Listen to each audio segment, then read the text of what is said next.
Yeah, that'd be fine.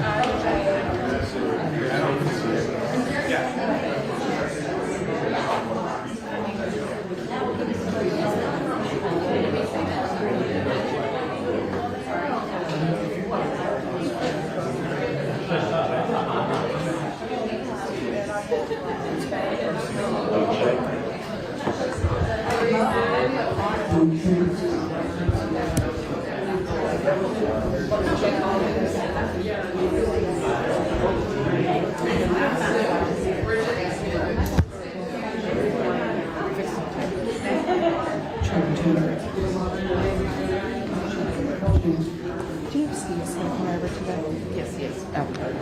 Can I sit this here? Absolutely. It's documents Jeff signed that he sent over. So Got it. Make sure you got it. Yep. I will make sure he gets it. Thanks.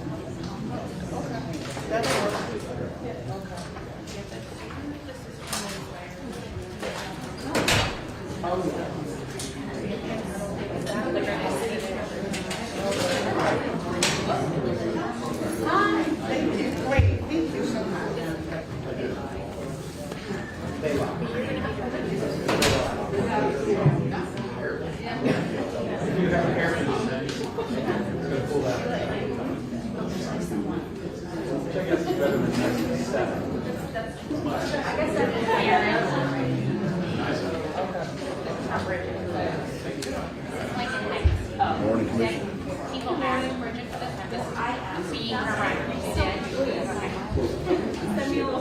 How are you?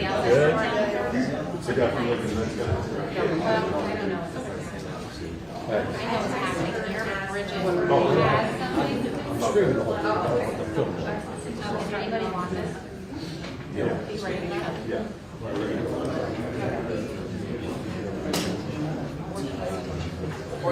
Okay, we'll just roll on it back there. I'll check out the ladder. Roll on it back there. Okay. What? Kind of, yeah.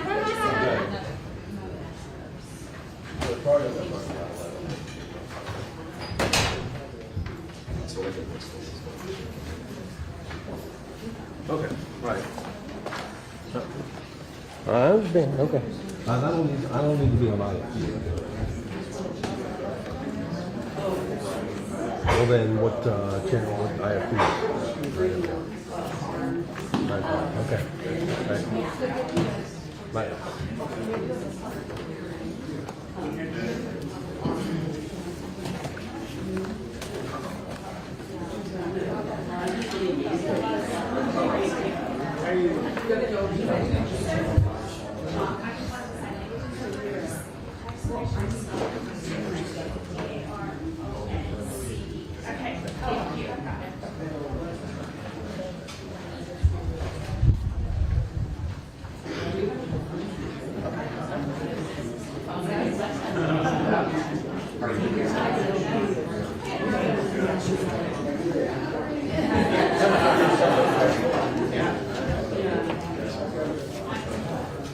And then we need you for a second. Okay, one second.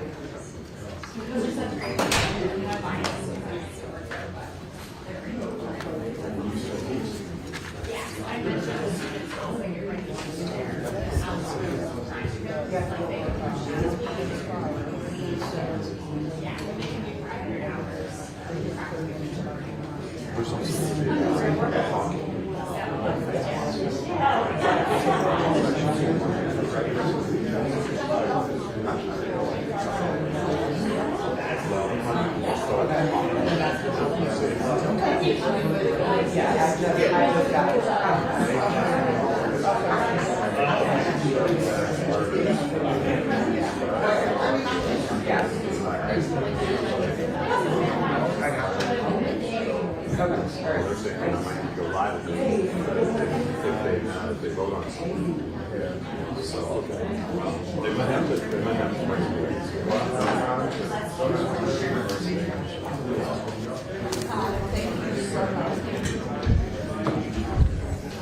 Hey, Mike. Can I ask a quick qualifying question? Sure can.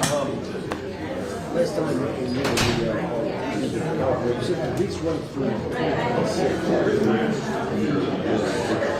Phase two of the lease run through 2026. Okay, so why is next one here?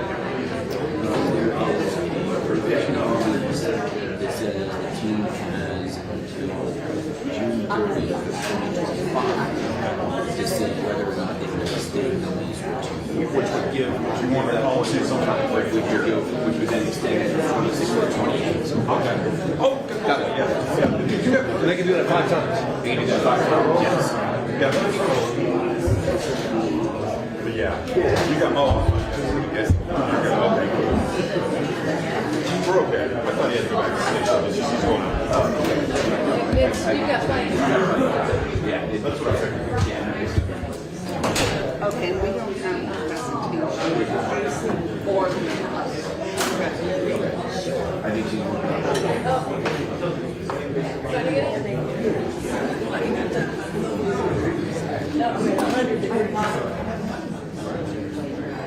What's that?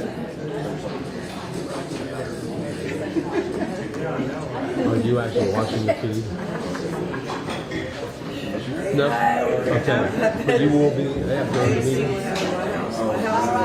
Okay. I'll tell you when the stadium stuff project starts. You waited very We're call this meeting to order. Meeting of the Board of Okay, Hamilton well, County keep it up. Commissioners, Okay, sure. June 26, 2025. We've got a lot on our agenda this morning, and so we are going to get right to it. But before we do that, we always start our meetings with silent prayer and pledge of allegiance. So please join us in silent prayer.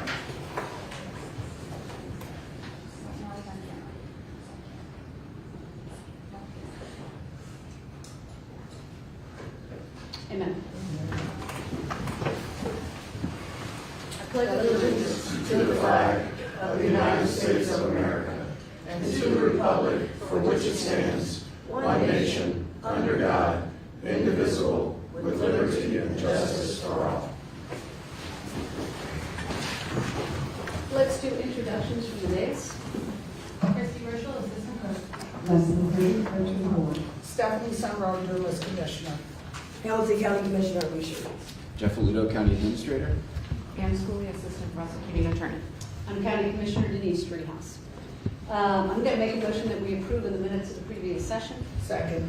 Commissioner Greenhouse? Yes, Commissioner Summer Dumas? Yes. Commissioner Reeves? Yes. thank you. All right, we've got speakers here on a number of different things. I know we've got a public hearing that's scheduled for 1:15, so we'll get to that in a minute. Well, at 10:15. We're not going to be here at 1:15, I hope. All right, sorry about that. All right, so we're going to get to the speakers' cards first. So I'm going to take these in the order that they were received. So first is Eric Ruffin, and you've got the pleasure of the floor for 2 minutes. And if anybody would like to speak, please fill out a speaker's card, and we'll get to you. Good morning. Welcome. Dear Hamilton County Commissioners, I'm writing to you today regarding issues that happened on February 7th.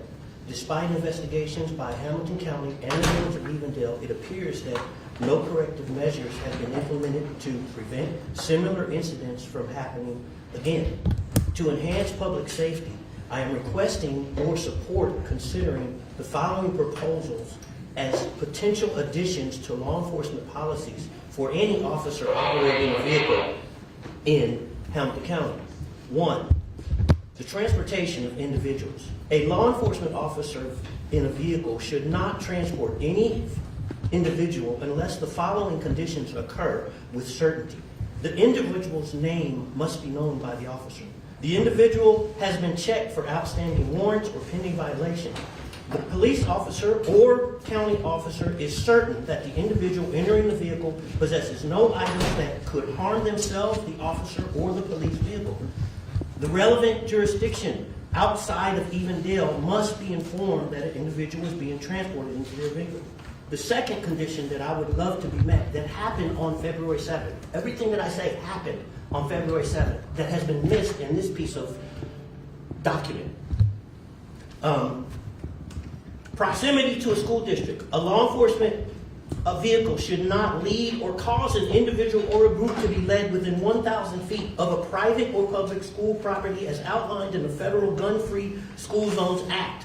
If that individual or group is A, armed, is B, a protester of any kind, has been identified with certainty. If they haven't been identified, you can't lead them to a school district. If the individual has displayed behavior that could be deemed offensive or disrespectful in any way. If the vehicle misuse, officers shall not condone or support the misuse or unsafe transportation of a vehicle except in special circumstances such as parades. Intervention by bullying, threatening behavior. When officers witness bullying or threatening behavior, they should intervene to identify, question, and possibly stop the individuals from approaching others who are not approaching them. All of this happened to me by police officers in Hamilton County, and we are trying to miss it. Evendale spent a lot of money and hired somebody and defined the scope of work for them to investigate them. What do you think happens when that happens? They proved Evendale innocent. This is wrong. These changes have been made, and I'd like these to be entered into the record for Hamilton County for some type of support, because this should not be tolerated. Commissioner Reese already said, we are not tolerating hateful people coming into our county doing hateful stuff. Thank you. Would you please provide that to the clerk? Yes. I want to, the timer is There's not up there, so multiple folks copies. don't know how much time they have. Oh, so- I'm sorry. Yeah, let's do that. Thank you. Thank you for coming in. There was also an email that came to all three of us last night around 4:15, and so I will enter that into the record as well as from the Heights movement on this topic, so I'm going to pass that down. So that's in the record. All right, our next speaker is Casey Dean. Good morning, you've got the pleasure of the floor for 2 minutes. There's an anti-Klan law that all of you missed or didn't enact when neo-Nazis showed up in Lincoln Heights. You don't need a sign that says, oh, these people are bad. They're showing you with their actions.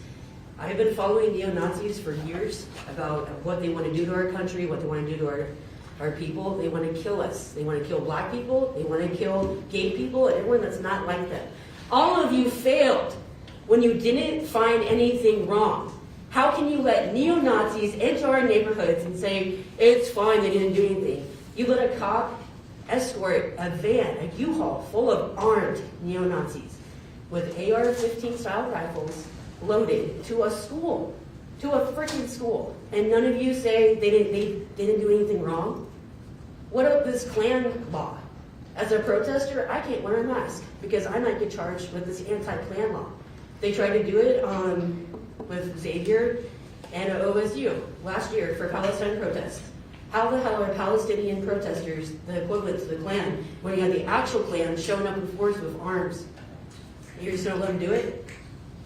That's it? I want you to look in my freaking eyes and tell me why you did it. Why aren't you taking this as serious as we are? Why did Lincoln Heights have to pull their citizens, to do armed patrols to make sure these Nazis didn't come back? And they did come back several times. They put down Klan flyers, everything else. You have all the proof to be like, hey, this is the Klan. Let's put a law that has been enacted since the 20s against them. But they went off scot-free. Why did police drones come out after they left to surveillance Lincoln Heights community? Why did the taxpayers have to pay for a tow truck to come and get the stupid Nazis' Jeep? You could have just left it. Why did you use our taxes to pay for their mistakes? Why did you protect the neo-Nazis? Thank you. Our next speaker is Ron Sanders. Welcome. Thank you all.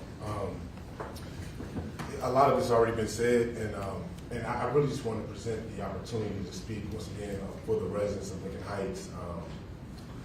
When first the 21CP solution report came out, and then when the prosecutor report came out, there was a lot of things that were omitted that were clear to the residents they saw. Once again, if you actually saw crime being committed, Mr. Ruffin was being held by gunpoint in the middle of the street, and it's not in there. We've been talking about, obviously, you all going to a school zone. Once again, I'm sorry, because I know you all personally. I know how you all. I shouldn't say I know how you all feel. But neo-Nazis feel comfortable coming to this community right now. We want to make it hot, which we all feel. We know it's true. That's the feelings that we want. We want them to feel comfortable here. That's not how they feel. They feel like the police will protect them. They feel like that our legislators will then protect the police. They feel like there's already a border there that individuals and communities of Lincoln Heights are not going to have the back of you all. And I know that's not the case. I know that the prosecutor's office does not represent you all. I know Evendale does not represent you all. We've worked together to do some tremendous things over these last 5 years. Here's another opportunity to do something great, to set an example that can go throughout the country of how we deal about hate groups that come into our community. Don't let them stand on the First Amendment. She cannot say that a crime was not committed, to that way you cannot do a hate crime. Let's be very clear. There's plenty of evidence that can be submitted still. The residents can still submit this evidence to you all, and we can have a true investigation. We would just like to know next steps, because the community is scared, the community is nervous, and the community is very anxious right now. And we love our community, but it's a tough place to be, especially with Hamilton County Sheriff's protecting us right now. Thank you. Thank you. Our last speaker on this topic is Deronda Calhoun.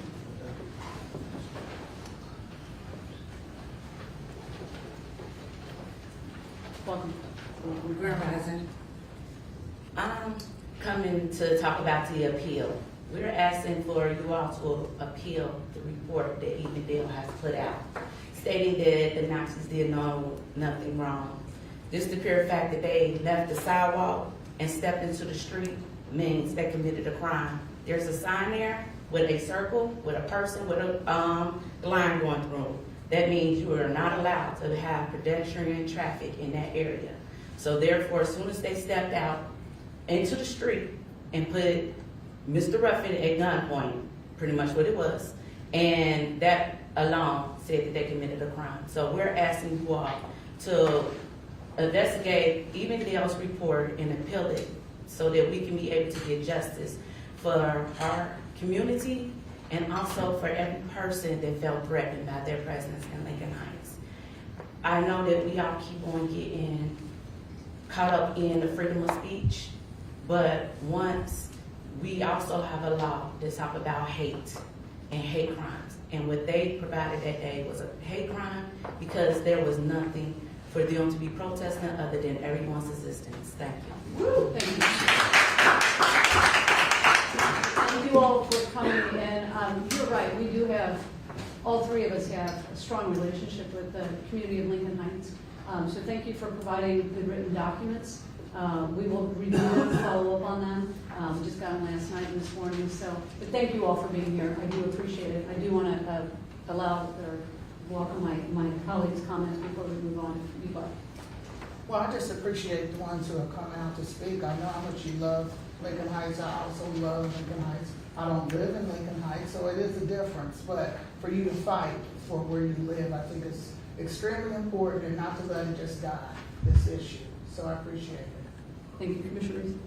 Yeah, I just joined with my colleagues. I think I've already expressed my opinion, but I also think it's important because the different governments are how we are set up and what is our limitations. When you're, I've been on city council before, so when I was at the Cincinnati City Council, the police chief is hired by the city manager and hired by the mayor and the council.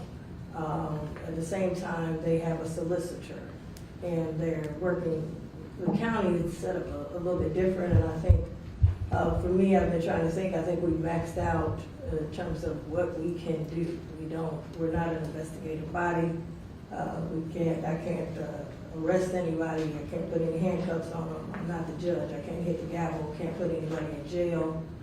I'm not at the state legislature anymore. Me and Commission President Driehaus, we were at the state. Maybe we could have tried to introduce a state law, but now we can't. I understand Senator Cecil Thomas is working on that, and maybe, that might be an area. But yeah, just try to, everything that was presented to me, I turned all those things over. Evendale, we don't control them. I didn't ask them to do an investigation. They came here and said they were going to. That's their jurisdiction.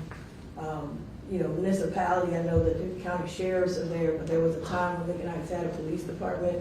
I was on a state rep, I'm not sure, I think Commissioner Dumas, I'm not sure if that was the time when you were there too, but that was a tough time in terms of not having your own police department and fire department and those kind of things. So local government, county government, state government, all has its barriers, but any type of state law would have to be done at the state level. And I think Senator, when I was at the meeting, the town hall that you guys had, he had mentioned that he was working on something. I don't know what that is. So that's kind of where I am. I'm, a little bit frustrated as well, but there are limited powers based on how governments are set up. And I think we tried to do the best that we could to get all the information that you gave us. And I think we were pretty strong about those positions. So, but again, these, like you said, the state laws and other things definitely have to be looked into. And I'm real personal about it as well, because after speaking out, someone visited my house, and it was a little rough. So anyway, again, thank you for coming down. Thanks for keeping this going. And I'm anxious. I don't know, President Driehaus, when you go up to the state a lot, maybe we can find out where that Senator Thomas bill is, and maybe that's something we can support. Well, maybe that's a collective conversation, so happy to do that. Yeah, something we can all support. That's right. Okay, thank you, appreciate it. All right, we've got one more speaker before we get to the public hearing. This one is related to the Paycor Stadium. So Matthew Robinson is here. Come on up. You've got the pleasure of the floor for 2 minutes. Yeah, thank you guys for letting me come out today and speak about the stadium. I'm saying today, very important day for the regarding the stadium. You guys negotiations with the Bengals, and I worked for the Cincinnati Bengals Pro Shop for 2 years, from 2022 to 2024. And I just wanted to talk a little bit about some of the experience I had, and I feel like the fans are very passionate about the team, and we hope you guys get a deal done. When the Super Bowl happened, it was a very good experience where there was a peak enthusiasm about the team. And I just feel like, I understand that the city government's changed from 30 years ago from now, and it's still the same ownership of the Bengals and how they negotiate. But, I think you guys can come to a compromise. I understand that there's certain issues that you guys want to address as far as making sure that the taxpayers are able to benefit this time around compared to the last time. And, and I just feel like you guys have done a pretty good job of addressing this issue as far as you guys can do with resources you guys had and, current times, different change. But, that's all I pretty much wanted to say today, and we appreciate your efforts. I understand it's hard. Contract negotiations are very hard with the Bengals, but they try to bit the organization, the people I met there. They try to have their own interests and also other people's interests as well. But I think it's just business. So I appreciate you guys' time. Thank you. Thank you for coming in. Like your swag, evidently that's from the post shop, so good. More to come on that topic today. All right, we've got a public hearing that will start now. It's supposed to start at 10:15. This is planning and development. So, Brian Snyder is here to walk us through this. Yes, good morning, Brian Snyder, Lincoln County Planning and Development. We have a zone change in Green Township for you today. We have a PowerPoint presentation for this, just to show you some slides of where this is. This property is located on Harrison Avenue in Green Township. It's a couple acres. It's currently a retail strip center with offices and retail uses. It's currently zoned office. This office designation allows retail uses up to a certain percentage of coverage on the site. They would like to exceed that coverage so that they can have some more parking. So they are requesting a zone change from office zoning to retail zoning. It's really more of a formality. The Green Township Land Use Plan calls for retail on this property, so they've been planning for this change for a long time. Zone changes in the state of Ohio are required to go through a pretty specific process. We'll get to that shortly. There's a couple of pictures on the slides of what the property looks like currently. And then this is the site plan for it. It looks very much like the current property. But the process in the state of Ohio for zone changes requires a set number of hearings. The first hearing that we require outside of state law is an informal meeting with the neighbors. That has to happen before you're allowed to apply for a zone change in Hamilton County. We held that meeting. Nobody showed up from their neighbors that showed up for that hearing. We then proceeded through the official zone change process, which requires hearings with the Hamilton County Regional Planning Commission and the Hamilton County Rural Zoning Commission. Both of those bodies recommended unanimously for approval. There were no residents that participated in either one of those hearings. We received no correspondence from any neighbors or residents for this case. We did receive correspondence from the Green Township trustees indicating their unanimous support for the zone change. And honestly, we've had no issues as it's gone through the entire zone change process. So this is before you today with the recommendation of approval from staff, from the Regional Planning Commission, from the Rural Zoning Commission, and from the Green Township trustees.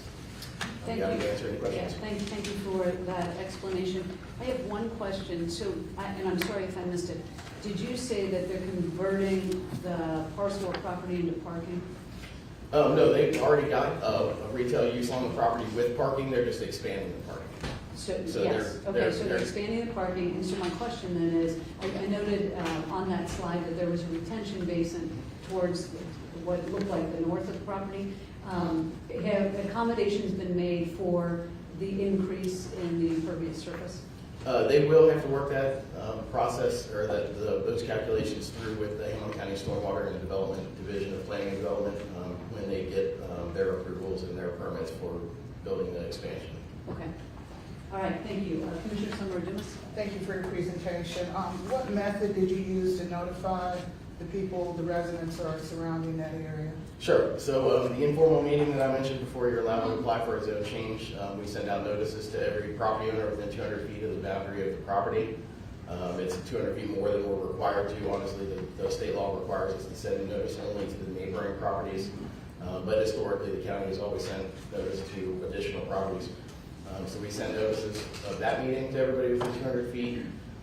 We also sent notices of the Hamilton County Rural Zoning Commission public hearing to everybody within 200 feet of the property. And then I believe the Green Township trustees do publicize their trustees meetings when they consider the zone changes for their recommendation. How many homeowners are we talking about? This is, I don't know if we should bring the PowerPoint back up. There's a city map. This is surrounded by Diamond Oaks Academy, so there are protected woodlands to the north and to the west. To the south is a billboard and car lot, and then across the street is a hotel. So who are the homeowners involved? There aren't any. That's why Okay, we you received said- no. Yeah, that's why, okay. Sorry, I meant property owners. Oh, I Okay. apologize. All right. That's all I had, thanks. Thank you. Commissioner Reese? No additional questions, thank you. Thank you. All right, tell us to our next section.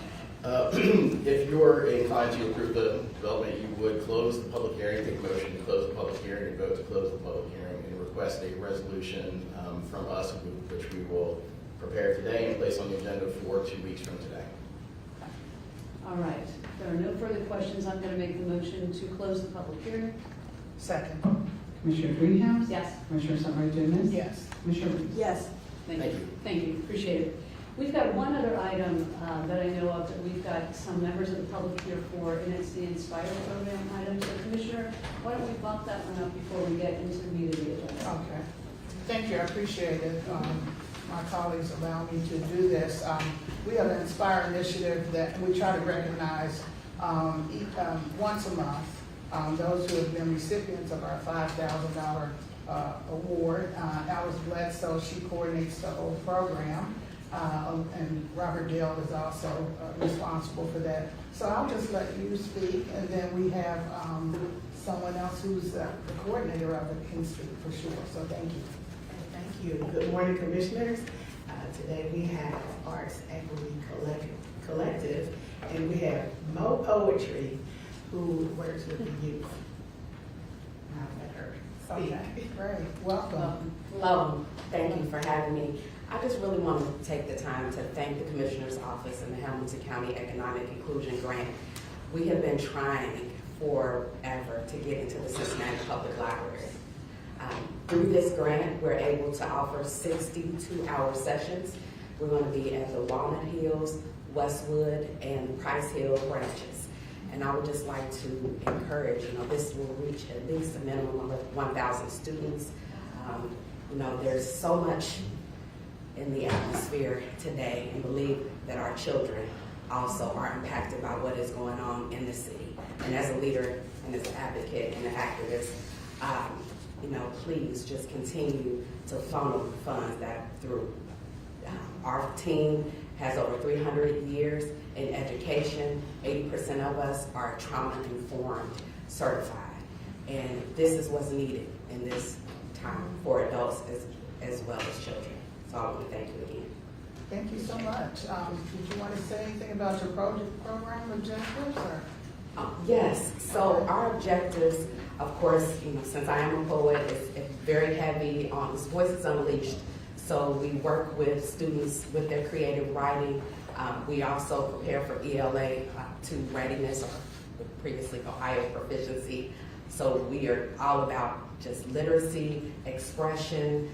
There's even self-defense is a part of this. So we have someone that is certified, and I left some information for you as well.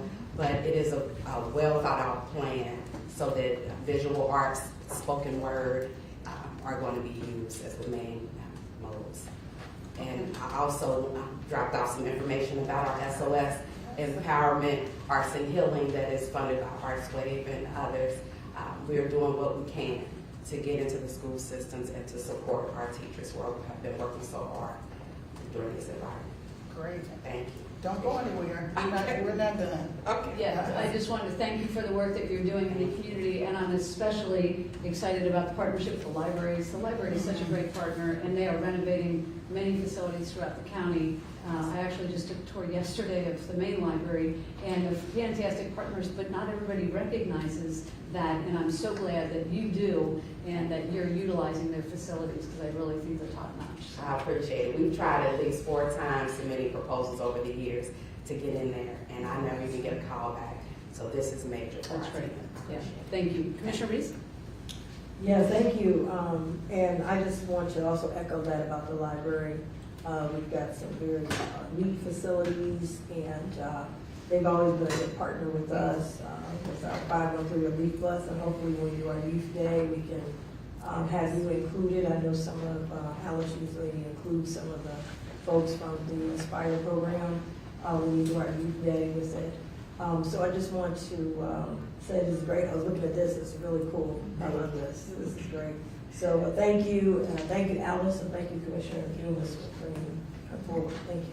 Thank you, and certainly you talk about the library, but we used to say reading is fundamental, and I was thinking about Lincoln Heights, actually. They're one of the few places that don't have a library.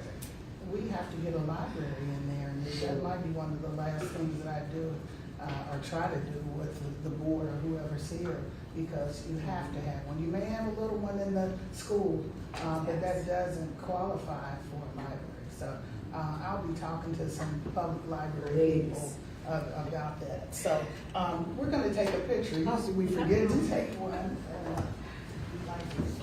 Thank you for all that information you sent us today.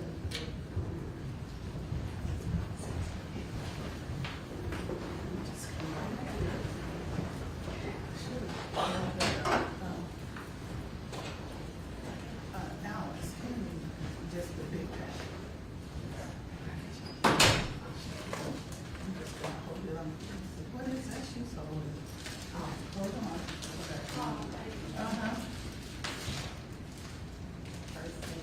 Okay. Okay.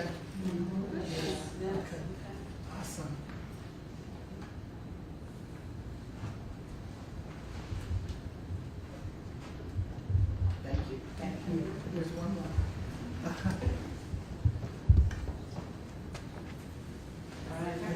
Congratulations.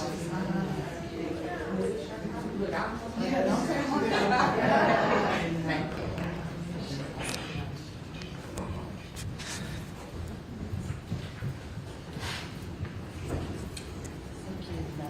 Yeah, thank you, Commissioner Dukes, for presenting these items. It's always good to mix that into the meeting. It's good stuff.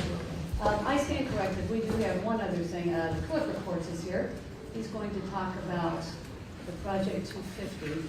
And so he is asked to move forward on the agenda. And with your deference, Commissioners, I'm going to do that and have Bob and Parikh present his update on Project 250. All right, it's still morning, right? Good morning, everyone. It's been a long morning already. I'm so glad so many members of the press are here to talk about America 250. We are here today to present our recommendation for the full committee. We came to you all about a year ago to start this process, and you named myself and Elizabeth Pierce, the CEO of the Museum Center, co-chairs of this committee. And we wanted to build a committee that is representative of our entire community, that is representative across the community, both geographically, by industry, racially, ethnically, and every way that we can, to have a committee that can help tell the stories of Hamilton County as we celebrate the 250th anniversary of the founding of our nation next year. And we received 29 applications to join the Hamilton County Committee, and we are proposing this list of 19 applicants to be appointed as the voting members of the committee. We worked with numerous community organizations to try to get the word out. We had pieces on WVXU, we wrote an op-ed with the Inquirer, we went through nonprofits and community newsletters, the Hamilton County DDS e-News. We had a piece in the Herald. We also worked with partners, including the National Underground Railroad Freedom Center and the Holocaust Humanities Center, and specifically those two organizations, because their commitment is to telling the stories of our community that aren't the positive stories. And we want to make sure that we are highlighting history, both good and bad, that we understand what our full history is as a community in order to fully learn the lessons from it. Of the 29 who applied, 26 answered a supplemental survey to give us a better sense of their background and what they can contribute to our planning meetings. If someone did not respond, they were automatically excluded. We solicited input from a variety of groups, including the Board of County Commissioners and your staff. We believe this group is inclusive and diverse of, again, the great backgrounds and industries and people and locations throughout our county. What we also had were a lot of government officials, people who represented government entities that were interested in serving on this. And what we struggled with was how do we incorporate them, but also still really focusing on this being a community organization. And we came up with the idea of there will be 19 voting members of this committee. And the people that apply representing other government agencies, we're proposing for them to be added as ex officio members. So they won't have voting rights, but they will be able to help us connect the work that's going on in the committee with the work that is happening in their offices. And they represent organizations like City Council, the Law Library, the Public Library, Great Parks. We wanted to make sure that we could have them engage in this process so we can bridge any potential gaps. So what you have in front of you is our proposed list of the 19 voting members, and then we also have our ex officio members as well. The goal for this committee is to be a nerve center, to get information in and push information out. We know a lot of smaller municipalities, we know a lot of larger municipalities are already planning large events across all of 2026 to celebrate the 250th anniversary of the founding of our country. What we want to ensure is that we're all working towards a similar goal, which is getting this information out to everybody. And assisting, in some ways, people when they have an idea and they want to understand what resources might there be out there and who else might be working on something similar. We want to ensure that that information is getting everywhere it needs to go. One of the first things that we know that we have to work on that the state organization has told us is that we got to plan a picnic. We got to plan a big picnic for 2026. So there is some guidance that's already coming down from the national organization and the state organization where there may or may not be even grant funding opportunities through the national and state organizations that we can partner with to really publicize the great history of what we have in Hamilton County.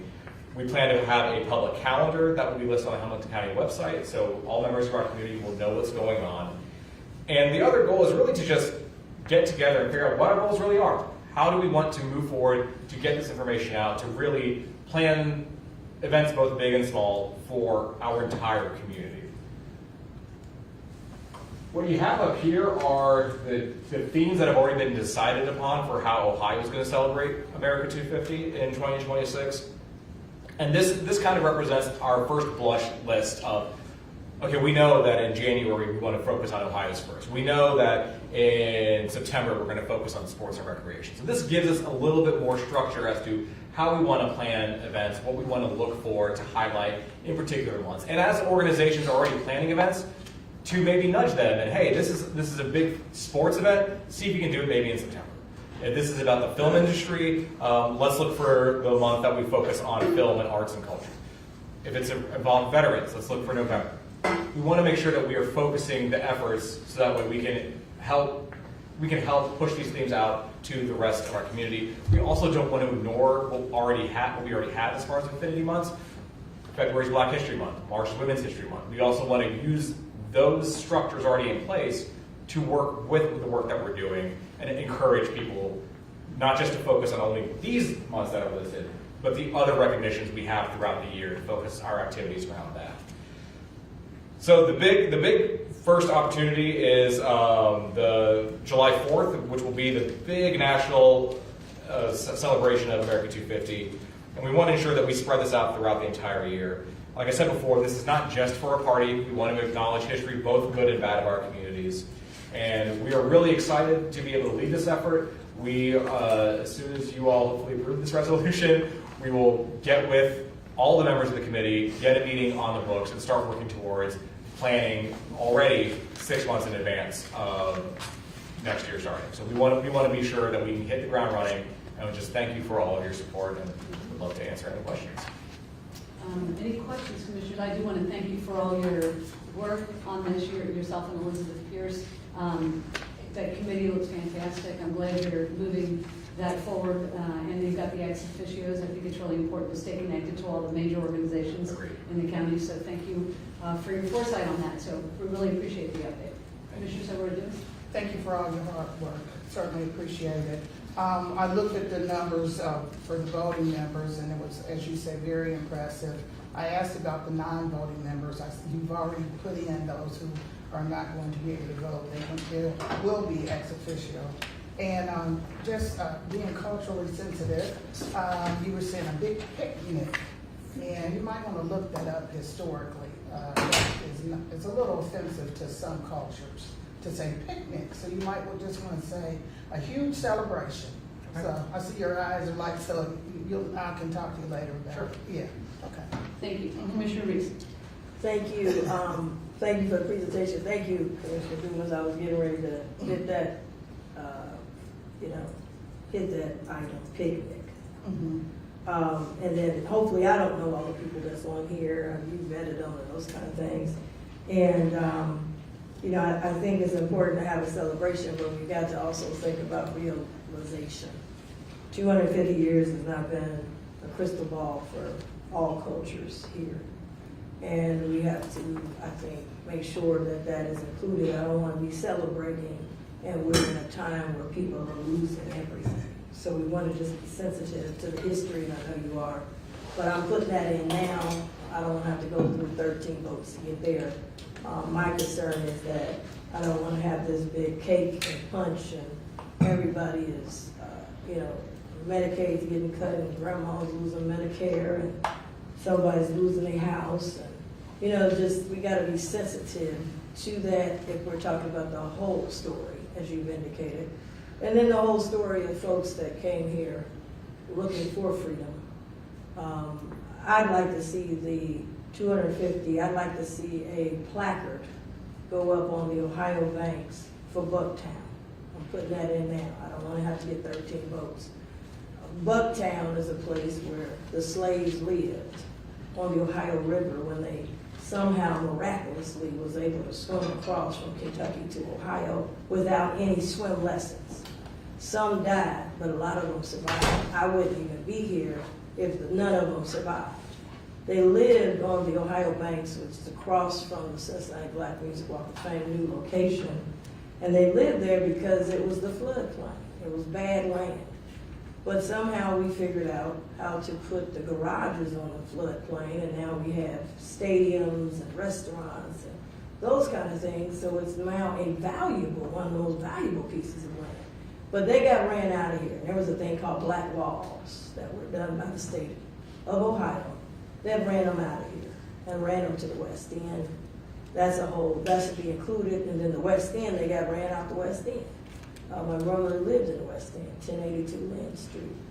I think all that needs to be incorporated, but the thing I would like to leave behind, and I've been hearing from so many people, there's no evidence that Bugtown ever existed. And maybe that's something when we do those historical markers, could be something tangible that comes out of the 250. Not the only thing, because we got stuff all over. But I think that should be coming out of there tangibly as part of, because you can't have the freedom story without them getting across. And that was a valuable piece of land, and they did try to build some little housing, and they tried to have little businesses, but they were run out by the state of Ohio black laws. So just wanted to put that on the table for my colleagues too. I'd like to see us make sure that we have some type of remembrance and placard of that coming out of here. My other question is funding. Is this state fund? How does this work? Would you have funds to do stuff, or are you more? So it really should be at effectively zero cost or minimal cost to at least operate the committee. There may be potential for funding opportunities that come from the state committee, but the way to access those will be through the local committee. So as we learn more about funding opportunities coming from the state committee, I think that's some of the work that we will do with this group of people and say, now reach back out to the people that you all are talking to in your communities to figure out what can we apply for. If we as Hamilton County decide we want to do something collectively, then I think we might come to you for some funding for something. But I think that is a conversation that you all would have with us. We want to plan something, and that we would start that conversation. But I think right now the goal is to shine a light on activities that are already being planned in local communities and ensure that there is a central point of information to get that information out to the public and to ensure that we are highlighting all the communities so it's not just coming from one segment of our county. Gotcha. Well, I think this is important to have a committee to my colleagues because I did see on one of the news channels the state coming down to Cincinnati, and they had a big announcement about movies, and it's going to be in all these theaters around the state and everything. And I just think it's important that they're checking in and coordinating with our folks down here when they come to this area, so we're not just finding out about it and what's happening in our area by just press release. And quite frankly, selfishly, Cincinnati has had so much of an impact on this state, and I don't think we get the credit that we deserve. Right. So we're looking forward to sharing those stories with the state committee so they understand just how vital Cincinnati and Hamilton County has been to the entire history of Ohio. Thank you. Thank you very much. Thank you. I have one other comment.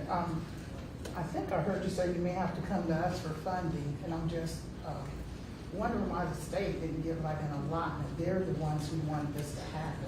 Well, and that's it. So anything that we do through this committee as currently structured, we would be looking primarily to grant funding from the state. Mm-hmm. If this committee were to propose something in addition to what's already happening, I think that should the commissioners or other agencies in county government want to do something and want to integrate into this committee, the work the committee is doing, then I think that would have to be the conversation. That is not the primary goal of this at all. But should county government decide we want to do something, I think we would be able to leverage this committee to then also try to go with whatever resources we put up to also try to go to the state for grant funding as well. Because I thought your schedule was very impressive of all the things you want to do monthly. And do you have any idea of what the state is thinking that they may be able to give if you ask? It's been kind of a rolling thing that they roll out, hey, we're gonna have a grant potentially available for these type of events. And so I think our primary goal is to keep an eye on that, so that way, and use the structure of this committee to then, when we get that information from the state, push that out throughout Hamilton County. Say, hey, we've heard this is an opportunity coming forward. Does anybody have something that might be eligible for us to collectively go and apply for? Thank you so much for all the hard work. Just in general, I mean, everything you do. I'm not a part of the fan club, but I can see you everywhere. And so I just thank you for your commitment to Hamilton County. Thank you for coming in. Thank you so much. All right, let's get back to the agenda then. We're going to move into comments and motions of the commissioners. Commissioner Summer-Dumas. Just a few comments. I was involved in a webinar, Building Trust Framework for Responsible AI, and NATO was responsible for that webinar. Very interesting, very informative. And then I also participated in the Hamilton County land redevelopment, the land revitalization. Yeah, I'm looking for help. Last night, looking at the port and what they're doing, what properties they're buying, and how to just upgrade affordable housing in our area. So I participated in that. Now I'm wondering, I have comments as it relates to what Jeff is probably going to talk about. Would you like for me to hold that? Yeah, we're going to roll through our comments and then get to the Bible, legally framed. Okay. Yeah. So one other thing, I had an initiative that I really brought forth in 2023 and really pushed it even further in 2024, and it was the RISE initiative. RISE stands for Reentry into Society and Employment. And I've been working with Trina Jackson, and she's been working very diligently with Marysville Women's Reformatory. And they have a special program up there where when the women come out, they're trained in, and I don't know if James is here, what the correct name is for, not electrical, but construction. And what else, James? James has been a proponent of this. You didn't know you were speaking, but the bottom, and what are they trained for specifically? So they go through, again, James Noyes, planning development. We were fortunate last year, Trina and myself and Mike Stalin, the building official, to visit with the Marysville Correctional Institute. And they have a program up there which trains the women that are incarcerated through a skills training for construction. So footings and building blocks and electrical insulation. So they go through the full gamut. And so I saw this as a great opportunity for our team when we could have a position, and the women that could come out of that program were very well spoken for. They found other jobs in Columbus and in that area, and I thought that would be a great opportunity because they come in with the training, and what we needed was somebody in that position, like in a trainee position, and they had that skill and they had the want. And so we had to obviously create the means to do so. So we were very interested in that. But that's the program. So and they come out with a certification from that as well. Yes, that's what I was going to add. Thank you, James. And I thank you for your openness to allow that to happen. It would be really like a pilot program. And when I talked to Frank Spataro, who's our HR person who's writing up the policy for that to happen, he mentioned that it's not only going to be Marysville. There are about, I don't know, the list had about 12 other facilities where people are being certified in these penal institutions, and they'll come out and they can go lots of places to work. So I'm really excited about that. My colleagues will be hearing more as I move forward in that. So that's all I have. Thank you, Commissioner. Commissioner Reese? Yes, thank you. Couple things wanted to just highlight real quickly. One, Father's Day, we had a great free celebration for Father's Day at the Cincinnati Black Music Walk of Fame, and diverse fathers and families came down and they got free photos, and they got some T-shirts, and I want to thank everyone to help make that possible for us to have that field. Thank you, and all the team that was down there. Everything went smoothly. We still have issues with that security company not being present, so we've got to work on that. But it was very positive, and I want to thank National recording artist, entertainer Big Rob, that was also there with some T-shirts and fans, and just a great fun event for fathers. And it was great. We even had, it was just so touching. One lady brought her father in a wheelchair. So when people ask, is it accessible? It definitely is. He came down and he took pictures and he sang songs, and it was just great to see the different ages and generations of fathers. So that was great. And encourage people to still go down there, where our goal is 250,000 by July 26th. We're 30 days from the Cincinnati Black Music Walk of Fame induction ceremony and celebration. And this year we're honoring the late jazz great Nancy Wilson, the gospel music icon Dottie Peoples, the funk masters, Ohio Players, and the Rock and Roll Hall of Famers, the mighty OJs. And there will be special presentations and special performances by Regina Bell, national recording artist Regina Bell, and a great line dance celebration at the end with fans, with Big Rob, Mr. Southern Soul, and friends. So that's all free. And people ask me, are we wearing, yes, we're wearing white again, so come on out. And if you want to put some cowboy boots and a hat with it, that'd be great too. It's going to be a lot of fun, but we are 30 days out, and that event is absolutely free. Also, Juneteenth was there to celebrate that with Commissioner Dumas and Commissioner Driehaus and the flag raising, and I thought that was great. And Commissioner Dumas, thanks for bringing the youth for that. I thought that was really good. So I was there for that. I want to thank the library. We now have, we had a residency of our original stars at the airport. I want to thank the airport, former CEO Candace McGraw in the airport.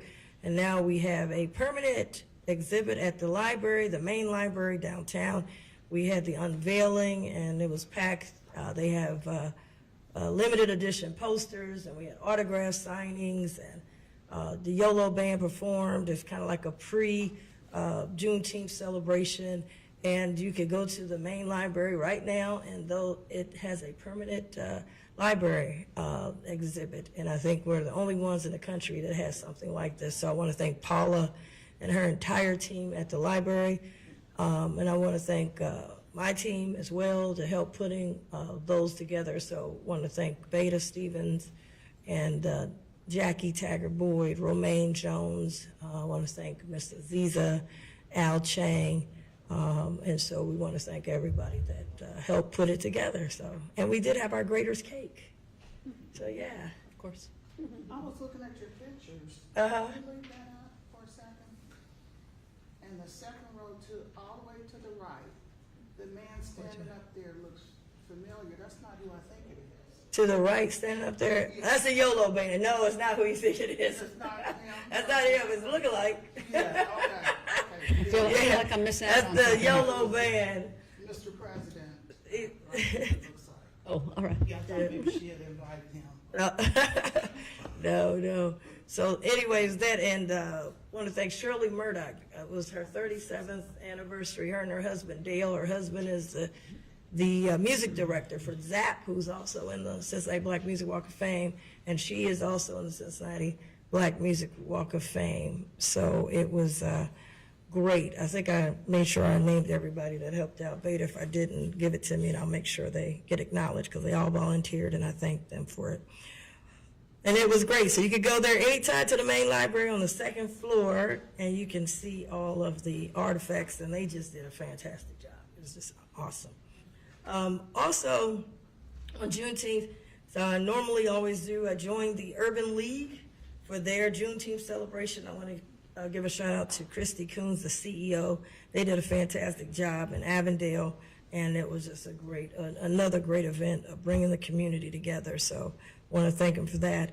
I also served on a panel. I want to thank the Abercrombie Group. They put on, Claudia Abercrombie puts on a health equity panel discussion.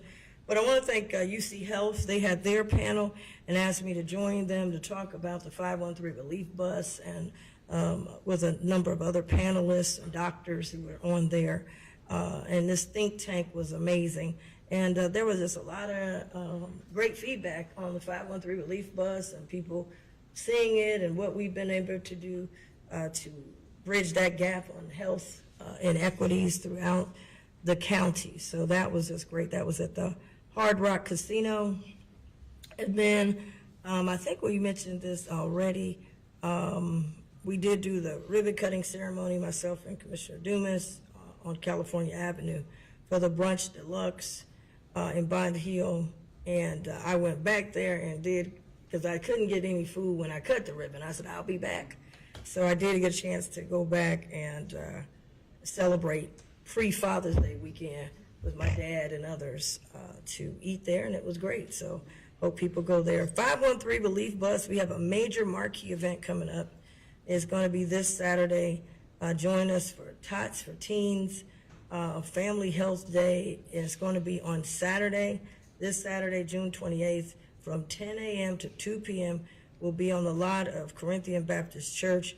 This is one of the special 513 events that we host, and this time we're hosting in partnership with Fifth Third Bank's eBus, the Cincinnati Hamilton County Public Library, Lighthouse Youth Services, Healthy Moms and Babies, the Cincinnati Association for the Blind and Visually Impaired, and the Cincinnati Office of Family Voice, Mercy Health, Stand Up Wireless, and many more. But this is Moms Come Talk About How Do We Keep Our Babies Safe, and they've got a lot of great giveaways. So that's what I have. Thank you. Thank you. I do have a couple of things also. So I attended the Braver Together event, which was over at Memorial Hall, sponsored by the Commission on Women and Girls, the Matriots, and Represent Women. They had a nice crowd to talk about how women can get more engaged in the political process, whether it's as an elected official or someone behind the scenes. It was a great event, and just encouraging women to continue to express themselves in the community. So thank you to all of them for putting that together. I also had an HCARC meeting. So this was the steering committee of the Hamilton County Addiction Response Coalition. Announced to them this 40%. $40 million is coming down from the foundation, but we also have the direct allocation to think through and how those dollars get allocated. And so the group is doing a survey of the membership. There are over 1,000 members of the HCARC organization. And so we're going to put a survey out and see what the community thinks we should spend the money on as we get some dollars from those settlements. So I'm looking forward to seeing the results of that. Megan Gosney and Abby Fritsch are handling that.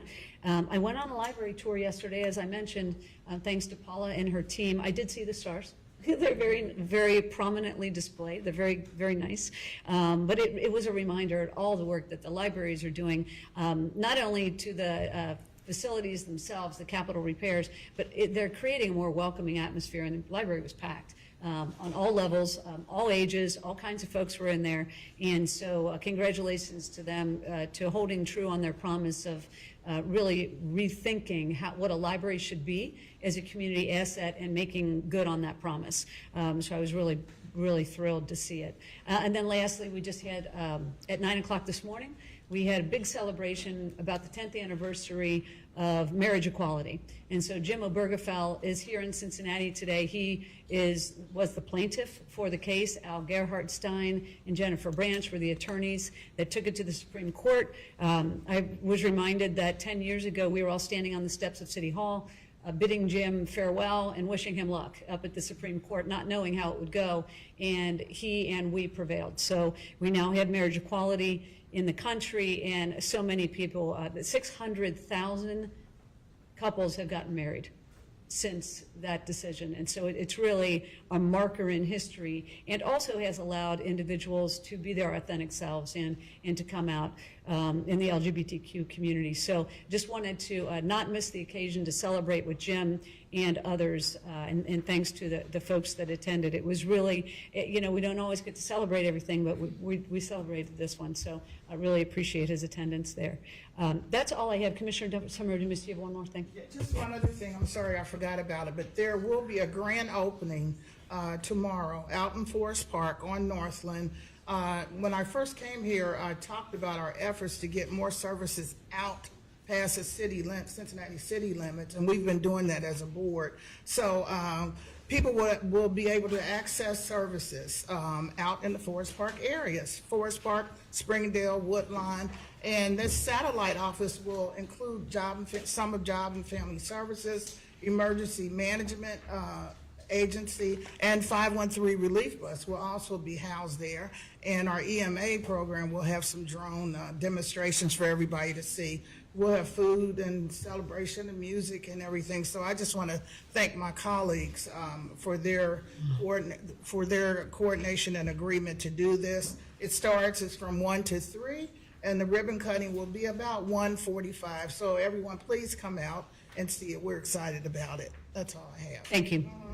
Commissioner Reese has one more thing. Yeah, one more thing I forgot, and we can go into not so much detail. We did have a presentation on the proposed convention hotel by the Portman Group, and there was mentioned that there would be some additional paperwork. I just want to be on record that I'm disappointed. We were told 800 rooms. We lost 800 rooms. We're now talking 700 rooms. And I've been getting questions of how that the Portman Group say that there's a $20 million gap. We're getting 100 less rooms, but they have money to buy a hotel. So I'm confused of how we brought them here to do a headquarters hotel, but they ended up buying another hotel that they're going to be announcing soon, but then tell us that they $20 million less than getting the headquarter hotel, which was why they were brought here in the first place. So I just like to have Mr. Ludo maybe get us some more information on it before there's any paperwork. We were told that this would be shovels in the ground in 2025. And remember World Cup, they said would have it up by 26. But how did they have time to buy a hotel and then come back and tell us they don't have money to build the headquarter hotel, which is what we definitely need because we gave up 800 rooms. So just wanted to make sure that's on your radar because people had asked me about that. I don't have the answer to it, and maybe you'll be able to get it something to us, to our board in some capacity. Thank you. Thank you. All right, we are going to move to the administrator, and again, with the deference of the board, I'm going to ask that we advance by leave number 5, which is the by leave related to Paycor Stadium. Yep. I'll do that later. Okay. Okay. Administrator Aluda? Thank you, Commissioners. I will go right at, thank you, the direction is to go right into by leave 5. I will say that the Commissioners stole my thunder, both of you, on the events of this weekend. We've got the satellite office opening on Friday, Tots to Teens on Saturday, so thanks for getting that information out there as well. As we're getting started, as some information is being passed out, do just one brief comment, unrelated, but just in lieu of my comments, Commissioner, I do just want to thank all of the public sector employees right now we've got some severe heat going on. We're getting the email updates from EMA and Nick Crosley, and it's tough enough for most folks, but we've got public employees that are out there, whether they're in the engineer's office, MSD, we've got folks doing fire hydrants, sheriff deputies, building inspectors, just a host of people that are out there that are working through this. Just want to thank them, remind them, everyone, to be safe, and hopefully we get a break in this weather sometime soon here. Thank you for my indulgence on that, Thank Commissioners. you. Appreciate that. So we do have a presentation today, Commissioners, related to a proposed term sheet with the Cincinnati Bengals. We do have a presentation that we'll do shortly. You can just go ahead and tee up the first slide, Christy, so we can go into that seamlessly. But Commissioners, I'll just start by saying I'm going to turn it over to some folks here very quickly, but I just want to say that it's my pleasure today to provide for your consideration a resolution and a term sheet that will lay out the framework for a new lease agreement between the county and the Cincinnati Bengals at Paycor Stadium. While we'll discuss a resolution today, the process of coming to terms on a new agreement is one that began years ago, as you're all aware. In my experience as administrator, I know that the county, this board specifically, has attempted to work with the team continually to make our operating relationship better and smarter for the taxpayer. This board has been relentless in that regard, recognizing that our sports teams are an integral part of the fabric of our community, but that public deals with our teams must be partnerships. As the board is aware, those efforts culminated recently in the conclusion of a facility assessment and a master plan process to guide the future renovation of Paycor Stadium. As that process concluded late last year, the work then turned toward discussion of a new lease to ensure the team's long-term presence in Hamilton County, in Cincinnati, on the riverfront, and in Paycor Stadium. I'll say that as is the case with most negotiations, these discussions have ebbed and flowed. They were complex. They were often challenging. But both parties were committed to getting something done, to preserving the future of the team in Hamilton County, and to arrive at something that works for both the county and the team. For its part, the board's goals were clear: to keep the team in Hamilton County, to invest in the stadium to ensure it remains a viable asset for the entire community, to improve the utilization of the stadium, to work with the team to craft a smarter lease that still works for both parties, and to do so in a financially prudent manner. So after several months of discussion, today we announce a framework of a deal for your consideration that we believe accomplishes these goals. To be clear, it's not perfect, but as often is the case in tough negotiations, no one leaves the table thinking they got the perfect deal. And I think as you'll hear, it's a better deal, a smarter deal than what was done under the previous lease. I'm hoping the team would concur with that. Before I go any further and introduce our guests today, I want to thank a few people. First, not to belabor the point, I want to thank the board for its vision and clarity to ensure that our team had a firm understanding of what success would look like. Without that, we wouldn't be here today. It's real easy to put concepts on paper. The challenge is developing a framework that works for your negotiating partner and is also done in the context of the policy guidance set by the board. So I thank you for that, because without that clarity, we would not be able to provide a recommendation for you today. I want to thank the prosecutor's office, Prosecutor Pillage, Steve Simon, Roger Friedman, who've overseen the legal aspects of these negotiations. I want to thank Mr. David Abrams with Inner Circle Sports, who's here with us today. We will hear from David shortly. He and his colleague, An Lee, I don't think An could be with us today, but David has decades of experience in this space and an intuitive understanding of the business of professional sports and how deals are done throughout the country. So again, we'll hear from him shortly, but without his assistance, we wouldn't be here. Our outside counsel firm, Dinsmore and Scholl, George Vincent, Marty Dunn, Alex Linzer, who came in precisely as advertised, grabbed the reins on this and worked day and night with incredible expertise to make sure that we could get where we needed to be. I want to thank our industry-renowned financial experts with PFM, Bethany Pugh, Kevin Dowling, Brad Rui, who's also with Dinsmore. These individuals are literally top in their field. They represent the county with great expertise and made sure that the framework that we'll outline here works from a fiscal perspective. And finally, I want to thank the county staff who've also been involved with this issue. Joe Paul, our stadium operations team, Joe's here with us today, and notably Bridget Doherty, who I pulled out of her regular communications role to serve on a day-to-day role with this project. So with all that said, Commissioners, I'm going to turn it over here to David Abrams here to provide some overall context for the deal points that we'll be discussing shortly. He's going to then turn it over to Marty Dunn with Dinsmore to walk through some of the specific deal points. Again, what you're going to hear are details of terms with the team. We are not asking for the board's vote on a lease today. Both the county and the team understand that. But these are the core pillars on which that new lease will be built. And I believe, as you'll hear, this is a lease that will provide a more stable financial environment for the county.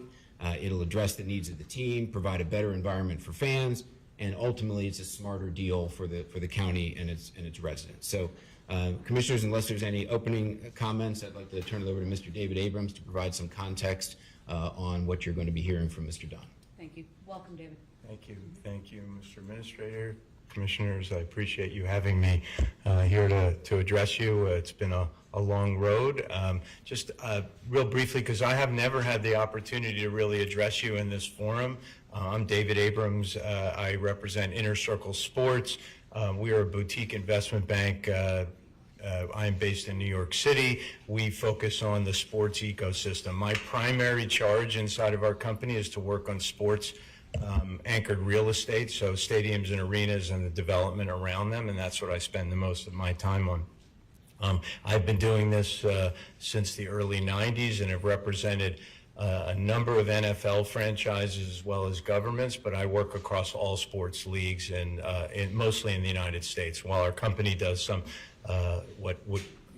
European football, it's typically not my charge.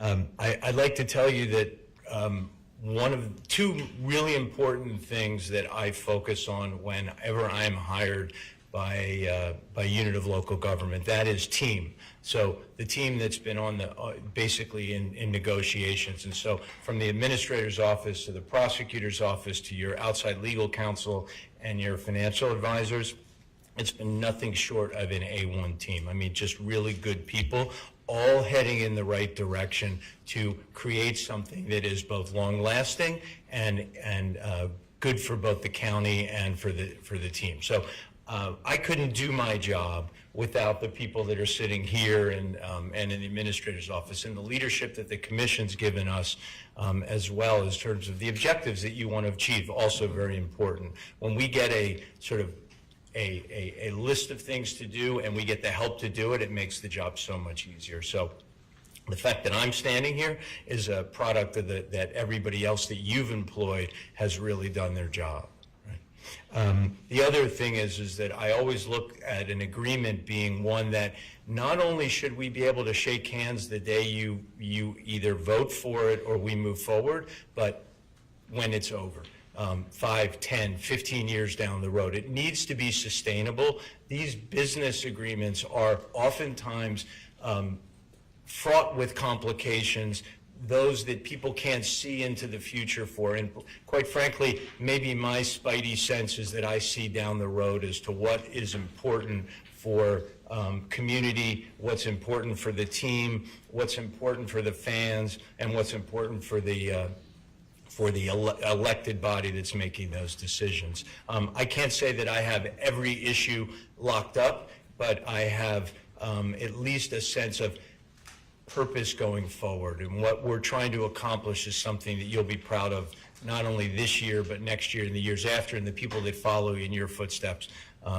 Because in 1997, when the original deal was done between the Bengals and the county, it was looked at as being a very one-sided transaction. And look, long before I ever came here and met you all, those of us in the sports industry had looked at that deal and said, this is one that we don't want to replicate. And yet, it's been replicated in other places around the country. So when I came to you the first time and met you, I explained that, yes, I've seen this story.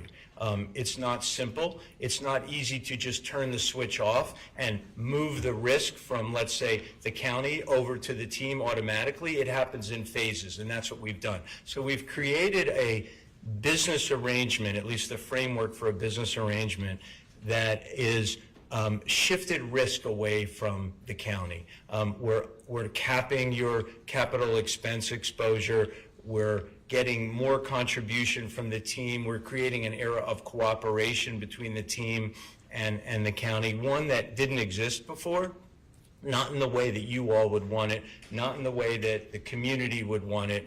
And by the way, anytime that you shift the ledger from one direction to the other, it's difficult, right? It takes time to do that, and it took time. And I'd commend the prosecutor's office and the Dinsmore team, nothing short of absolutely amazing in what they've done. And Jeff's leadership in giving us sort of the direction has been just tremendous. And over the last, say, 3 or 4 weeks, we have made more progress than we've made in the last 3 or 4 months. So that's great. We're here in front of you today to explain some of the details of this proposed framework, but the real work is yet to begin. Right? Once you have a framework and you agree with that framework, we really need to sit down and work through the definitive documentation, which is the lease agreement and everything else that goes with it, including the county actually having to issue debt or borrow money, and that takes a while to do as well. Your financial advisors at PFM, very capable, by the way, will walk you through that process when it becomes timely to do so.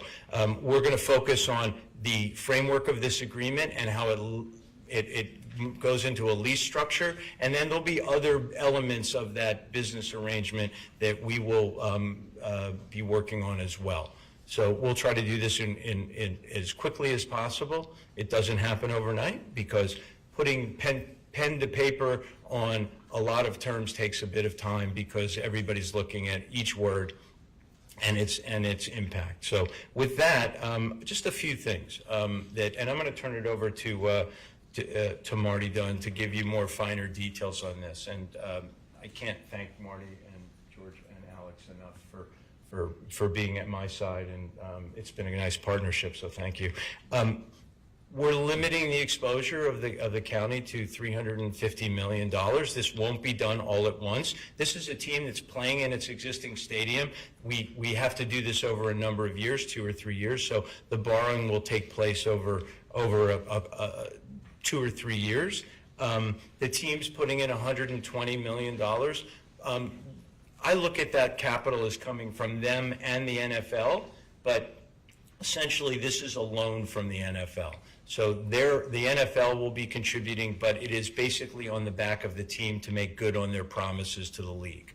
That's called the G5 program. I always thought it matched like the Gulf Streams, you know? They always had like Gulf Stream 3, 4, 5, but that's not the case, right? The Stadium Lending Program has been around for a number of years and actually quite a number of decades, actually, and it is there to support communities in their quest for growing stadium, making the stadiums better, more modern. And it is really, in this iteration of it, it is a function of the team investing in their building and the league doing it along with the team. It is not tied directly to us investing in it. So the project is going to be roughly $470 million done over a period of a couple of years. That's not including any state funding should that materialize. And it's important to understand that not only is the capital the important part, but understanding who pays for the stadium. And I'm going to let Marty sort of talk about that and some of the terms. But one thing that I'm always keenly aware of is that we could agree on building a new stadium or renovating a stadium, but the fact of the matter is that once you have the keys to that building or the renovations, you have to operate and maintain, right? A new house costs more money, right? And so over a period of time, you need to be able to make sure that it is just as good 5 years, 10 years down the road that it was the day you finished those improvements. So that's one thing that we worked really hard to limit the county's exposure to maintaining, both from an operating standpoint and a capital standpoint. So those are some of the terms that you'll hear. And then we're going to have more say in the management of the building, which I think leads to hopefully improved profitability, but a better relationship between the team and the county as we go forward. All right, I'm going to turn it over to Marty. Is that good? Right. And I'm here to answer any questions you have. I'm happy to do so. Thank you, David. Thank you. Welcome, Marty. Good morning. Thank you. President Greenhouse, Commissioners, Marty Dunn of Dinsmore & Show. I'm honored to be here. Let me say that when we first became aware of this, like many of you, we were sports fans looking at this impending lease negotiation, and we read or heard the name of David Abrams, and we're like, who is this guy? It seemed like a smart thing to do to hire someone who had that kind of industry expertise. And I will tell you that shortly after our engagement, one of the first conversations we had was with David Abrams, and within minutes, we were convinced that he was the right person to help this county negotiate this critical deal with the Bengals. He has been a tremendous partner, a tremendous ally in this, and it has been a phenomenal team effort. So kudos to the commissioners, kudos to county prosecutor's office for doing this. He was the right person, and it's been a joy to work with him. I think we've got a PowerPoint now where we can walk through some of the key elements of the terms that we've been able to negotiate. Just as a reminder for people, the original lease was signed in 1997. I mean, it's amazing how quickly 30-some years, or almost 30 years, can pass. This is a new era. We've ventured into what we're going to call a modernized lease. For years, the old lease was criticized by the team, by the county, even though it was something that we had to do in 1997 to make all of this work. It's a new day. It's a new day. Here are some of the financial terms. So the county's contribution is going to be $350 million, and it is capped. That's it. Any client, any financial arrangement, you love to have predictability, and it gives us that. The team is not out of this. They're putting in $120 million. David made mention of the G5 program, which will be a part of that, but the team has stepped up big and put in $120 million into this project, the overall size of which will be $470 million with the construction timeline of 2 to 3 years.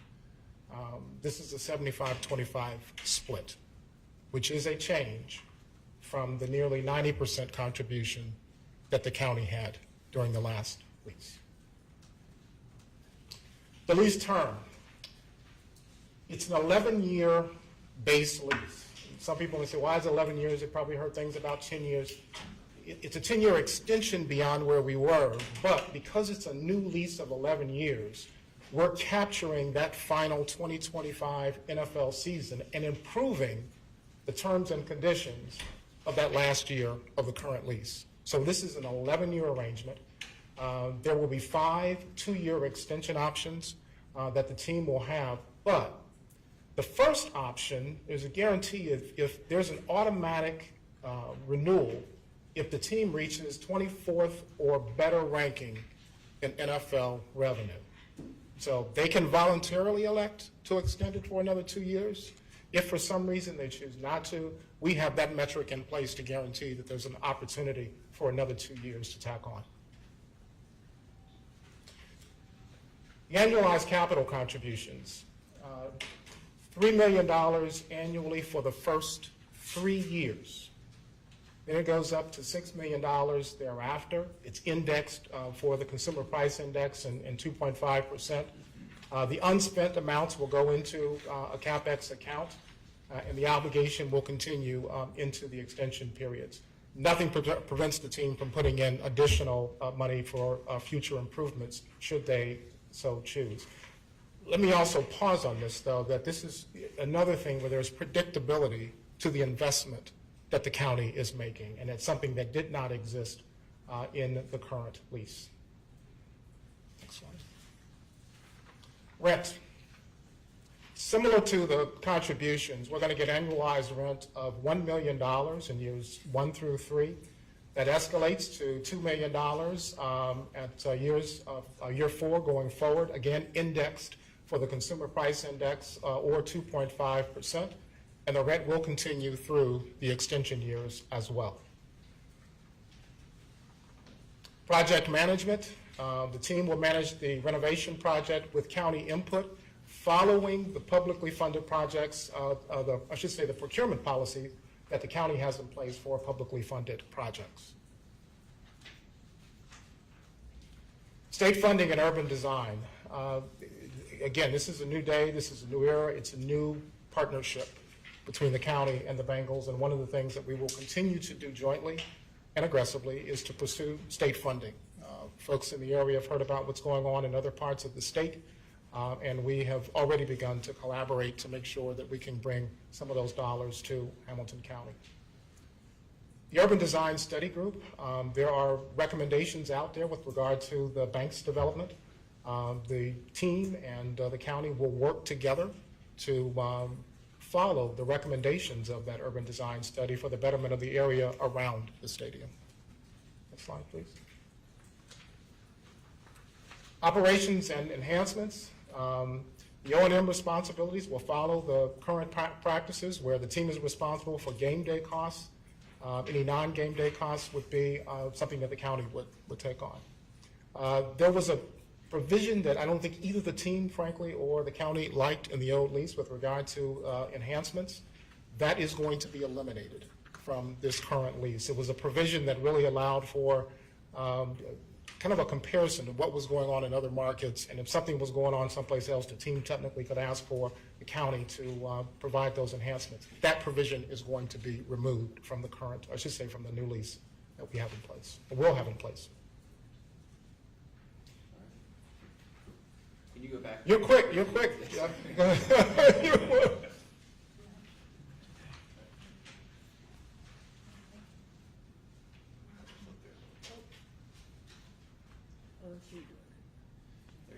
All right. Stadium use. This is another key part of the partnership. The county may engage a third party to market non-game day use. The county in this arrangement gains more control over the largest taxpayer-owned asset. There will be protections for the team operations included in the lease. On rent, the split will be a team portion of 93% and the county will get 7%. There will be a stadium review after year 7. We are doing a renovation of a current stadium, and we'll continue to look at that stadium and its infrastructure and to make sure that it is serving the team and our county residents in the best way possible. Next slide, please. Next steps. It took a lot for us to get here, and I can't thank everyone enough about the team effort. David talked about it. It's been great. George and I have enjoyed working with him, but the county prosecutor's office, Steve, Roger, Jeff, your team, everybody, Bridget, it's been phenomenal. But we've got some more work to do. We've got some more work to do. We need to finalize the lease provisions.